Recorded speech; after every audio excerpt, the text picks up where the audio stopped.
আমার সম্পত্তিতে আমার চাচা চাচিরা চাচাতো ভাইরা ওরা অনেক প্রভাবশালী, আমরা যাইতে দেয় না।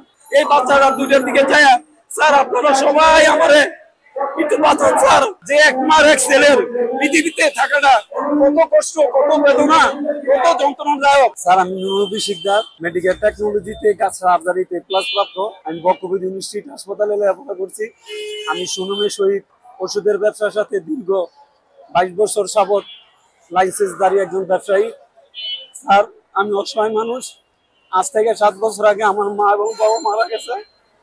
প্রত্যেক সম্পত্তি আমার সম্পত্তিতে আমার চাচা চাচিরা চাচাতো ভাইরা ওরা অনেক প্রভাবশালী, আমরা যাইতে দেয় না। আমার হত্যা করার জন্য আমার চাচা নির্দেশ দিছে। আমার চাচি তার ছেলেরে 3 ছেলেরে দিয়ে বাস্তবায়ন করছে। বলছে যে সে ওষুধ দোকান থেকে রাত 12টা বাজে আসে, পরে যেন পাইবে আমি মাইরা লাশ গুম করে দিবা। আমি এই ভয়ে কালকে থানায় একটা সাধারণ ডায়েরি করছি।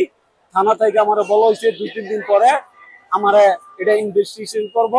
আমি ওই অনুযায়ী রয়েছি, আমি কাউকে কিছু বলি নাই। তারপর আমি বাড়ি যেতে চাই নাই ভয়ে। আমি অনেক কষ্টে রাত 2টা বাজে ভয়ে আমি বাড়িতে গেছি স্যার।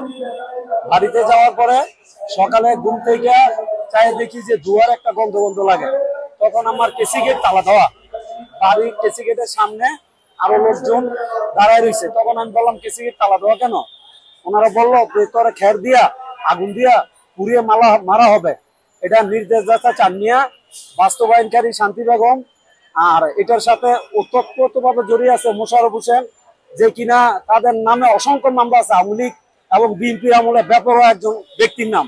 এই মোশাররফের ছেলে এখন যতটা বাজে তার 5 মিনিট আগে আমাকে নৃশংসভাবে হত্যা করে লাশ গুম করার জন্য আমাকে মেঘনা নদী থেকে ফালাই দিব।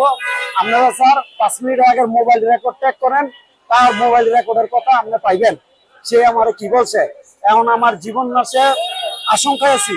আমি অনেক কষ্টের বিনিময়ে, অনেক ত্যাগের বিনিময়ে গজারিয়া থানা, মুন্সিগঞ্জ জেলার গজারিয়া থেকে আমি আসছি ন্যায় বিচারের জন্য।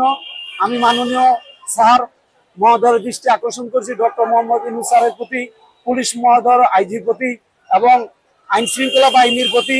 আমি গরিব এই এতিম মানুষটার যাতে আইনের সহযোগিতা দেয় এবং তাদের হত্যার থেকে আমাকে বাঁচায়। আমি তাদের জন্য বাড়ি ঘরে যাইতে পারি না। 5 মিনিট আগেও আমার হত্যা করার হুমকি দিছে। এখন আমি নিরাপদ না। আমি যদি বাড়িতে যাই সরাসরি তার ছেলে অন্তর হত্যা করার জন্য হুমকি দিছে। সে বিএনপির নামধারী একজন কর্মী।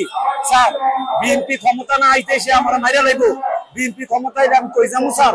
আমি বিএনপির একজন নিবেদিত কর্মী।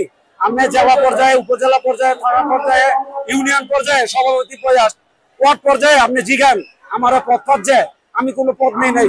আমি একজন সেবক স্যার, মেডিকেল টেকনোলজিস্ট। আমার 2টা ছেলে আছে স্যার, আমার 2টা ছেলে আছে স্যার। এই ছেলেটার 2টার দিকে চাই আপনারা এই কথাগুলো দেশবাসীর কাছে পৌঁছাই দিবেন যে এক মার এক ছেলের পৃথিবীতে থাকাটা কত কষ্ট, কত বেদনা, কত যন্ত্রণাদায়ক।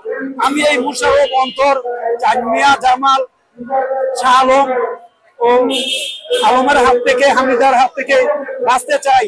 ওরা বিভিন্ন ভাবে আমার হুমকি দেয়, আইজিতে বলে হুমকি দেয়, তাদের লোকজন বলে সচিবালয় আছে, তাদের লোকজন বিভিন্ন জায়গায় আছে। স্যার আমি তো গরিব মানুষ, আমি আজকে কাজ না করলে কালকে খাইতে পারতাম না। আমি দেশবাসীর কাছে, আইন শৃঙ্খলা বাহিনীর কাছে, সেনাপ্রধানের কাছে, মাননীয় উপদেষ্টা স্যার অধ্যাপক ডক্টর মোহাম্মদ ইউনূসের কাছে আমি বিচার চাই, ন্যায় বিচার চাই। একজন গরিব মায়ের সন্তান হিসাবে আমাকে মারতে চায়। তারা আমার বিভিন্ন ভাবে হত্যার হুমকি দেয়। হুমকি দেয় কারণে তাদের সাথে আমি মিললে চলি না। আমার জায়গা তারা দিতে চায় না, আমার জায়গার উপরে গাছ কাটতে চায় না। এটা আমি থানায় অভিযোগ করছি। এই কারণে তারা মারতে চায়। আমি দুর্বল থেকে আমার মারতে চাই যে তোরা মারলে কে কি কইবো, এর সাইডে কি ভাবা লাগবো। ওই আইন শৃঙ্খলা বাহিনীর তুলে গালি দেয়। তাদের বলে বড় বড় ডিআইজি আছে, এসপি আছে, ডিসি আছে। তারা আমার কিছু নাই। তার এক শালীন সচিবালয়ে চাকরি করে, তারে দিয়া বলে আমরা লাশ গুম করে লাগবো। তোরা ইলিয়াসের নানি করে এলাম, ইলিয়াস আলীর নানি। তুই কি সাডারবার আব্দুল্লাহ বাটেশ্বর গ্রামের। আমি আপনাদের মাধ্যমে দেশবাসীর উদ্দেশ্যে এবং আইন শৃঙ্খলা বাহিনীর উদ্দেশ্যে জানতে চাই, বলতে চাই, আমার আকুল আবেদন, আমি একমার এক ছেলে, আমার মাসুম 2টা বাচ্চা। এই বাচ্চারা 2টার দিকে যায়, স্যার আপনারা সবাই আমারে একটু বাঁচান স্যার, আমার একটু বাঁচান, আমার একটু বাঁচান, আমার একটু বাঁচান।